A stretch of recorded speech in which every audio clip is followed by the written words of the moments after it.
no surprise to you, I'm assuming. Well, This happened. it's only going to get worse. So, I think it's somewhat ironic that yesterday, there was a Commerce subcommittee meeting on the legislation for data breaches and notifications. But I just think a company like Anthem and many other companies fail to spend enough money to upgrade, their systems, their security, their firewalls.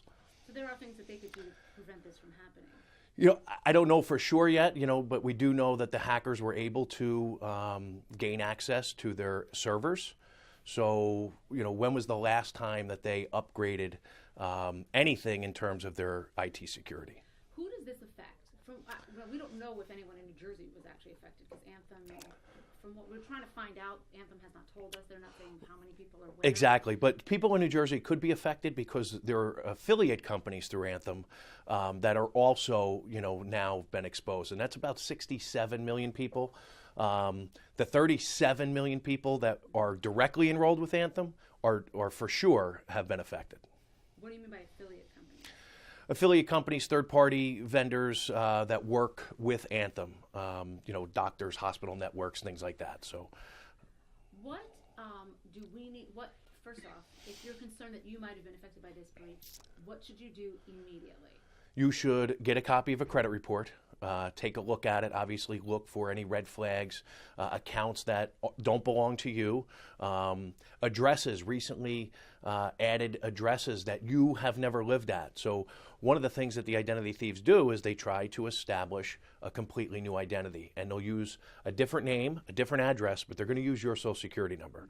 So look at the report, and then, unfortunately, in today's day and world, you really need to be involved in a credit monitoring program that also has the resolution services, because people always say, Paul, what if I get the alert that somebody just tried to open up a credit card or multiple cards, or they're leasing a car or buying a house? So the average person doesn't know what to do. So make sure you have some type of resolution service that goes along with the credit monitoring. And I say it's unfortunate because the free services that are out there are just inadequate. So people are going to wind up having to pay anywhere from $10 to $20 a month for that service. But it's the world we live in.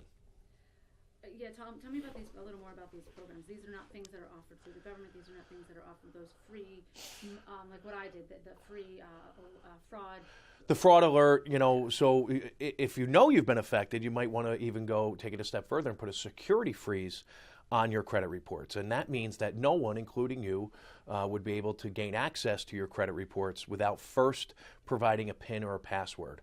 The fraud alert just says to creditors who are pulling your reports, go an extra step in terms of verifying that the person is who they say they are. How would a credit report help me? Even if someone stole my information yesterday, could they have, with the credit report? So that's where the monitoring comes in. The credit report is a snapshot in real time, and it might not help you if this is something that hasn't been reported yet. So that's where credit monitoring comes in. Once you provide the company with your information, if it's used in any way that's not consistent, you should get an alert via email or text. Tell me more about these. Who does these monitoring programs that you would have to, I guess, pay for? Well, the shameless plug would be we, Better Qualified, certainly provides free credit reports along with a monitoring service that really is, ours is only like $6.95 a month. So again, anywhere from $7-8. Some of the higher ones, like there's a LifeLock, most of the people know because they do so much marketing. But they're on the upper side, $20, lots of bells and whistles that I don't think you really need. You need to be alerted, and you need to have the resolution service. Someone that's going to help you. If someone's opened up the reports, what do I do? Well, you need to file a police report, and you need to contact the creditors. And, the average person spends about 2 years trying to undo what the identity thieves have done. And is this what happened here, this breach? Do you think the company's doing enough to help? Do you think? No, I think one of the things that I try and champion, and the things that we talk about, are all of the companies thus far, in my opinion, have fallen short in notifying the clients, customers on time, and then don't just provide a one bureau credit report. There's 3 bureaus, and so for that very reason, they need a 3 bureau credit monitoring solution and service.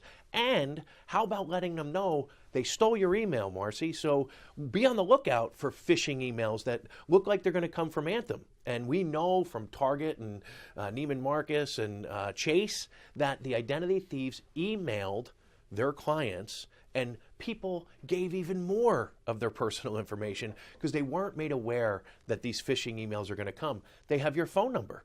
So be on the lookout for phone calls. How you doing? This is Paul Oster from Anthem. Listen, we're just checking on our customers to make sure you're okay. Can you please verify with us your social security number, bank account information? It goes on. And people are in panic mode. Maybe they're rushing to work. They got a kid crying. And all of a sudden they give this information. And then it really becomes a bad situation. Anything else that you think that we need to bring up in this conversation for folks, whether you're a customer of Anthem or not? Or not, right. So I think the biggest thing for people to realize is don't become numb to this. 2014 was the year of the data breach. And every other day you heard about and people say, well, it didn't hurt me yet. So what they need to realize is that the information is on the black market. It's being sold on the dark web. So it's only a matter of time before somebody buys it and uses it. And just because it hasn't happened yet, take the steps, be proactive in protecting yourself, because obviously the government can't do it, these companies can't do it, retailers can't do it. We lock our front doors, we lock our cars, we lock our phones, but we fail to lock our identities down. So take a couple of simple steps to protect yourself, and one of them being get involved in a credit monitoring program. Identity theft is the fastest growing crime, and it's going to continue to be that way because of our dependence on doing everything over the internet. So a monitoring program, any other thing? I mean, I guess keep an eye on your account, whether it's your checking account. I'm assuming that's absolutely. You can call and have all of your account numbers changed. You don't have to close accounts and get new accounts, but have the account numbers changed. Change your PINs and passwords. And I say, this is my job. I preach this every day, and people don't do it. They hear it and they go, oh, but it's an inconvenience. But if you don't do it, believe me, it's a far bigger inconvenience if you become a victim of identity theft. So change your PINs and passwords, change your account numbers.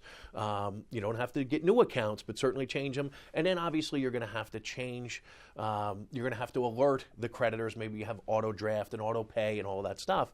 But if it takes you an hour, you're done. If you're a victim of identity theft, like I said before, it could take you years, and it could be financially, devastating along the way.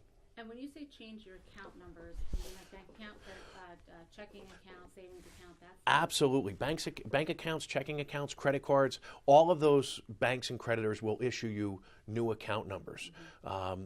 And here's the thing, it's kind of related to it, but everyone has debit cards now. But when you go to the store, the default is for you to use it as a debit card because the retailer pays less money to process that transaction.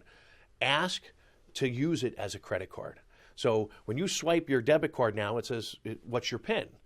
No, cancel it out and say, I want to use it as a credit card, because you're afforded some more protections as opposed to a debit card that's linked directly to your checking and savings. So if they get that information, now they can backtrack into your checking account and savings account.